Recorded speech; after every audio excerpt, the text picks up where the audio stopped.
All right, today's gospel reading is from Luke chapter 24, verses 1 through 12. As always, I'll be doing an explanation according to the Blessed Theophylact, who is an archbishop from the Ohrid region of Bulgaria from the 11th century.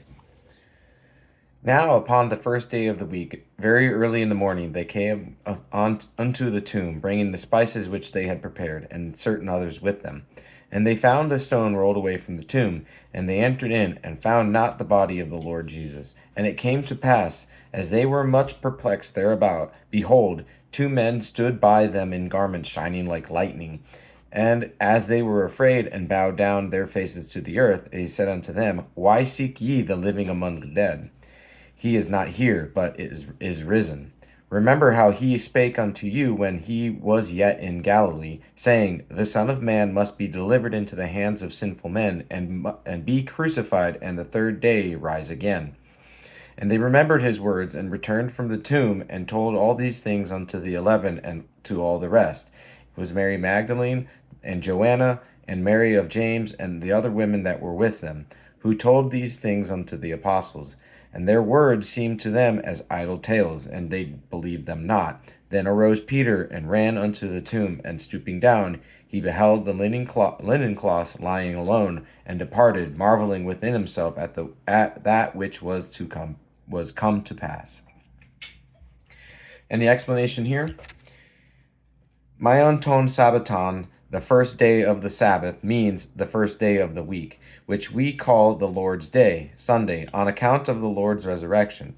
On this day the women came bringing aromatic spices. They came very early in the morning, or as Matthew says, after the Sabbath, as he said in Matthew 28:1, which amounts to the same thing.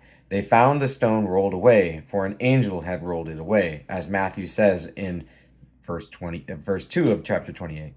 When the women entered the tomb, two men appeared to them. A single angel in Matthew's account sat upon the stone, but these two men appeared inside the tomb.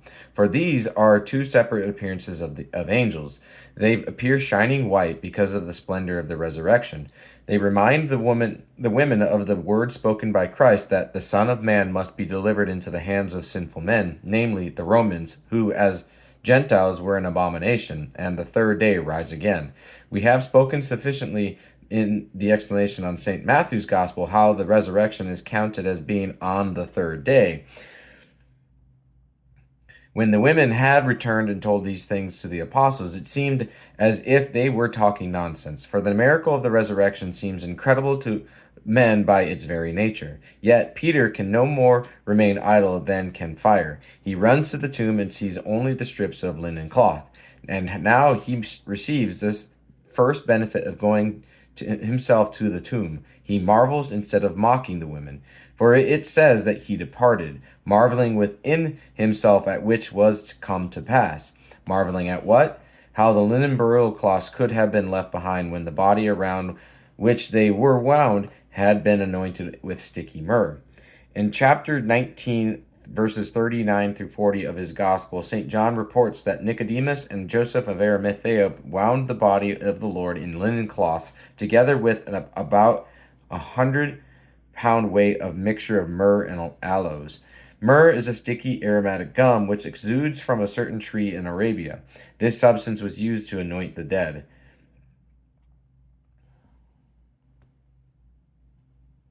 And how a thief would have had the leisure to remove the body from the burial cloths and then rewind the burial cloth separately while soldiers were on guard outside.